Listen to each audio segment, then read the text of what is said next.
Hey everyone, it's Laurie from Cook Scrap Craft here with another scrapbook process video for you. This one was an interesting one. I decided to record myself making this one while I was also watching a YouTube video. Christina from Redefine Creative, I was watching one of her YouTube videos and sort of wanted to like scrap lift along with what she was doing. So this was basically like me kind of putting things together as I was watching her video, basically. It's not like exactly, she had this cool like paper, I think it was paper strips, some really cool background element that she created that I decided I was going to try to recreate. Now I'm actually using papers that I got a long time ago at Michael's, and I thought I was going to use them for something else. I thought they were really cool, but I think they're a little too like, I don't even know how to describe it. Maybe a little too like weird and specific.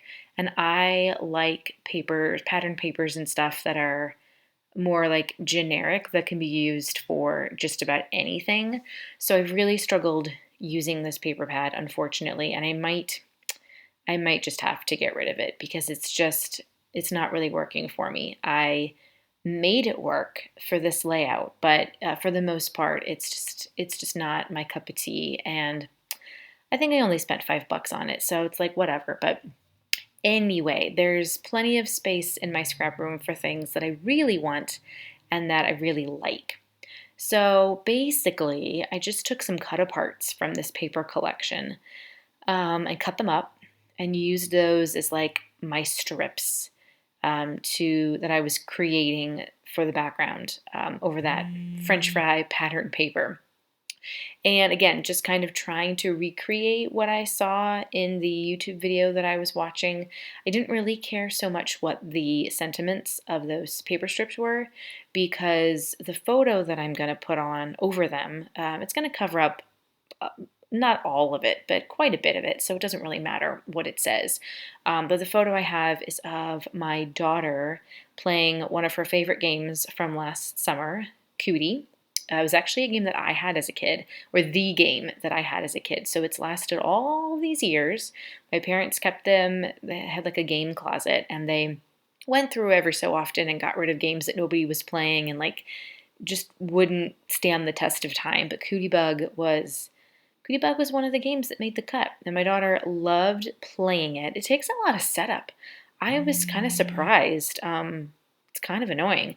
But anyway, my daughter she loves really more playing with the Cootie Bugs just on her own for imaginative play as opposed to actually playing the game. But that's okay. She was 3.5, almost 3.5 at the time this photo was taken. So it was kind of like her first big girl game, and that's actually going to inform the title as well. So there's a white piece of paper there.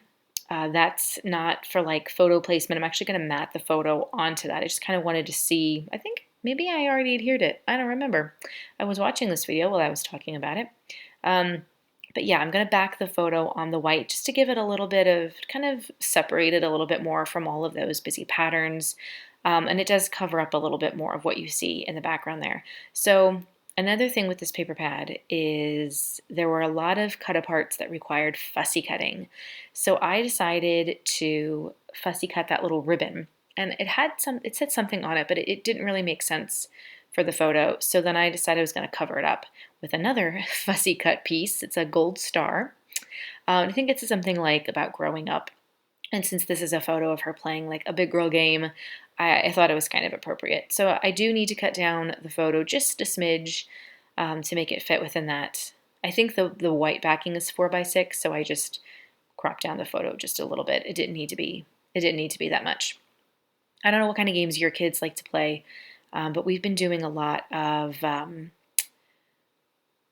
Cootie Bug. We just got Mousetrap, which is another game that is a pain to set up. We have some games from Peaceable Kingdom. I think they still make them. Count Your Chickens is a good one. Sneaky Snacky Squirrel game, which is from Learning Resources, I think.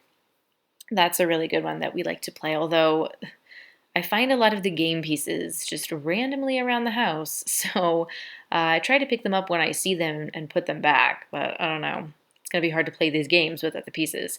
But that's not really something that my child understands right now, is it? So, okay, now I'm finally adhering the photo and the backing. And I added another extra little paper strip just because it felt kind of off with everything else that I had. It just felt like it needed something to go down there. So the thing I added was, I think you are appealing. It's got some bananas in the background. So here I'm just going to add my ribbon, which of course I put too far over. I don't want that star to get cut off by like sticking off or well, actually, now it is. I forgot because I put the ribbon down, and then as I was trying to peel it off, I have repositionable double-sided tape, but it started to peel the paper. So then I decided I was going to change things up. I looked at this photo, this scrapbook page before I started talking about it. I don't know. I'm totally like, what am I doing? So I decided to change it up, and I'm not using the gold star because it was going to stick too far off the page. But this little ribbon, it's going to be a ribbon on top of a ribbon. I'm just going to foam dot it up to give some extra dimension down there. And that one says, I do what I want, which, for my kid, yeah, that's about accurate. So now I'm just trying to figure out if I can add some extra embellishments from my stash. This paper kit didn't come with anything. It was just paper. So there were no coordinating embellishments to purchase along with it. So I had grabbed from my letter stash, I had created some pre-made titles that I could just pull from whenever. And that way I was kind of like using up some letters. Then I could throw the excess away if I couldn't make up any more words. So I have the words big girl with some very old American Crafts chipboard thickers. And then I'm just going to add big girl game, the word game, with some of those, I think those are pink paisley, little mini alphas. And I'm adding another thing right there that says don't worry, I'm a pro, which again I thought was kind of fitting because she's playing a game. You can be a professional cootie bug player. It's just kind of silly. So I'm trying to stick those on. I have no idea if those are actually going to stay on until I get this layout into an album, because sometimes those chipboard thickers don't really work that well.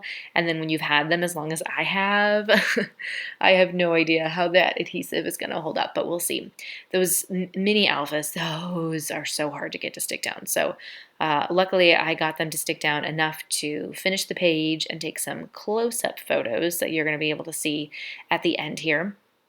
So, yeah, I'm just going to add some like sequins and little random stickers that I picked up from Michael's a long time ago. They're actually planner stickers, but I've been using them on my layouts. They're just kind of like random and, they're not specific to anything. They're just pretty colors and you can use them for whatever. Again, that's the kind of stuff I like. I just want to be able to use it for whatever as opposed to getting something that's like so specific.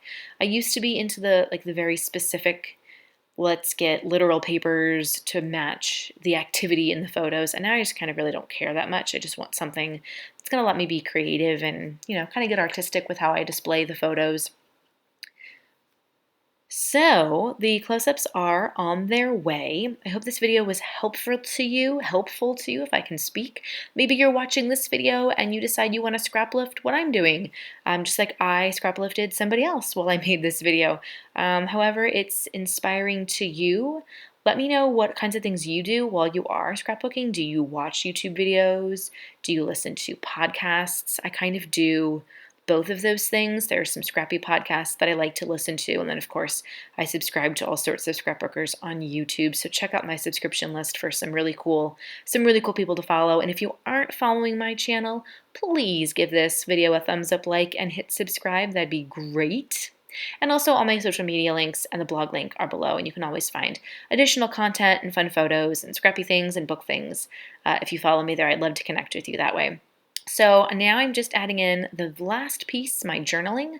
I didn't really have a cool journaling spot, so I just decided to use that blank space on that cut apart piece and just do a little bit of journaling. There wasn't much that I needed to say about this photo. It's kind of self-explanatory. I just wanted to get the date down and kind of say like it's my daughter's favorite game at that point in time. So yeah, there are the close-ups. Thanks so much for watching, and I will see you guys next time. Happy scrapping!